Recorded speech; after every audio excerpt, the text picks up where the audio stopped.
sana yung messaging ng Pangulo supported ng kanyang mga alter egos, 'di ba? Kumbaga as firm and as reassuring.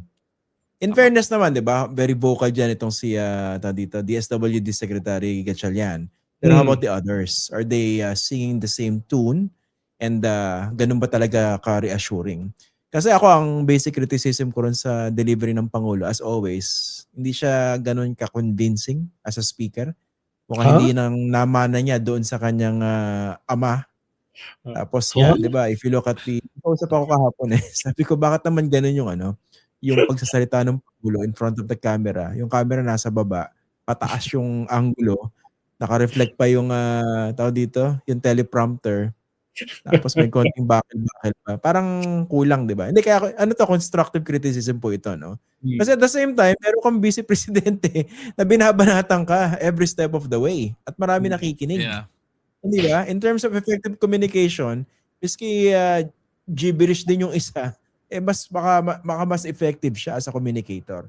Ilang naman yun sa akin. That's a constructive criticism po. Dahil unprecedented yung crisis. Naiba ito eh. No?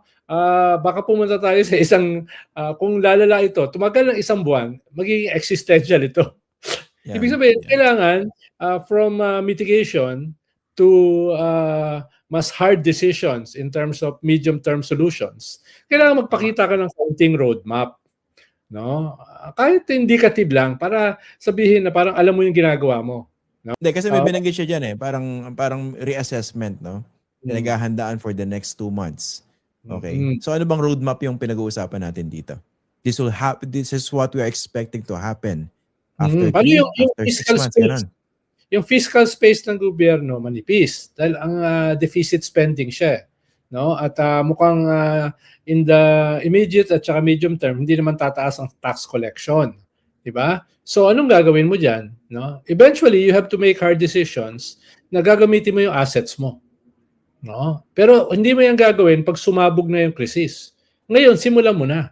Parang hindi naman ganun kadaling mag-dispose ng assets. Or yung mga ahensya mo na members yung iyong populasyon, gamitin mo na yung pera niyan, no? Ngayon, no? Para nakahanda na.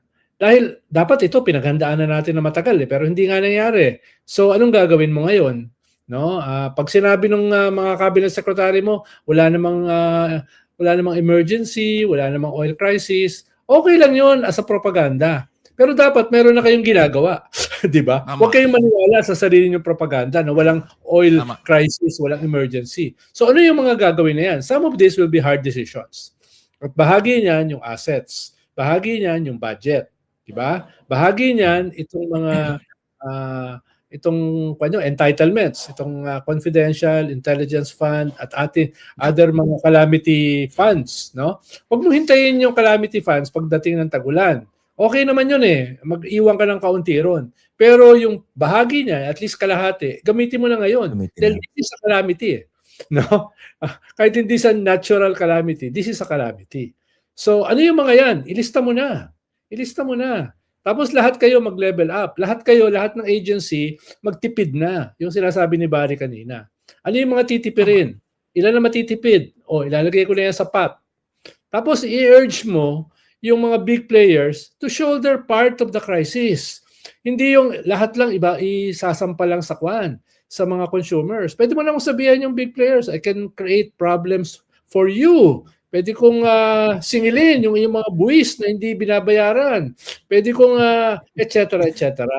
Supposedly, 'di ba, kinakausap na ng DTI yung mga ibang retailers, 'di ba, para magkaroon ng price freeze, which I think is a good start kahit paano this early. Pero tama nga yan at some point, kailangan mong maging mas aggressive sa pakikipag-uusap na yon. Lalo na kung ina-anticipate mo na it will get worse before we actually get through yung crisis. Isa pang decision point na tingin kong dapat pinag-uusapan na at this stage, kung talagang you're looking at the possibility of a shortage in the near future dahil di pa siya nakaka-secure ng mga supplies dahil wala talaga. At hindi lang naman tayo yung naghahanap ng langis Lahat ng bansa Di ba? Yun ang ginagawa Kailangan mo nang pag-usapan this early and even start floating the possibility to the public na baka magkaroon ng let's say, 'di ba, work from home arrangements uli, 'di ba? Yun. Para to minimize on yung kasi kailangan mong ma-extend yung oras na yung current supply mo ay masusuportahan pa yung ekonomiya mo, yung pag-andar ng lipunan mo, etc. etc. So kung alam mo na wala pa naman, 'di ba? Wala pa tayong nasi-secure na source and we need the time. Kailangan mo nang pinag-aaralan yung possibility na yun. And more importantly, communications-wise, sinasabi mo na ngayon yun para hindi biglaan. 'Di ba? Nahahanda yung mga tao na, okay, planado pala ito. 'Di ba? Merong ganito tayong expectation. Kasi the worst thing is, sasabihin mo, yung sasabi ni Sen Edward, 'di ba? Doc. Edward. Dr. Edward, 'di ba, na yung mga cabinet secretary mo sasabihin, walang crisis.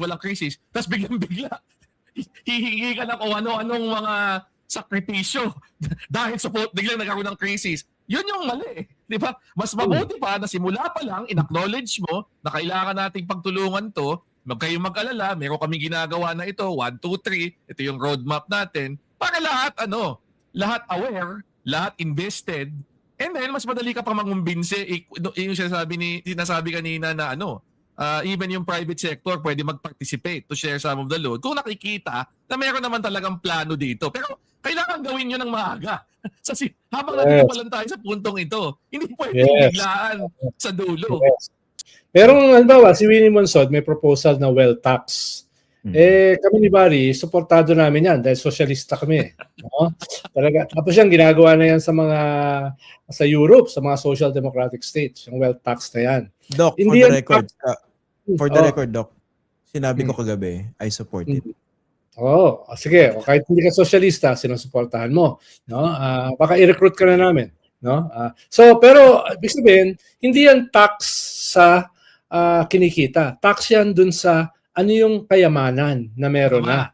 Diba? Pero it will take time, no? Dahil nga yung mga alipores ng mga mayayaman sa Kongreso sa Senado, haharangan yan o i-delay ng husto, no? Bago mag-take effect yung ganyan, tapos na yung krisis. So, ang pwede kasing gawin ng presidente, Bossing, pwede ka ba magbigay ng 1 bilyon, no?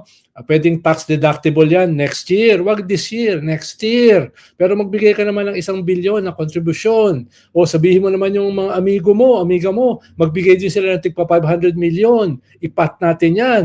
Tapos babango ngayon yung mayayaman, mga billionaires na nag-share sila sa crisis, di ba? May incentive, no? Pwede naman tax deductible later lang, wag ngayon. So, before yung wealth tax, meron nang nagbibigay na mayayaman na kahit wala silang tradisyon nag-share ng kanilang kayamanan during time of crisis, simulan na nila.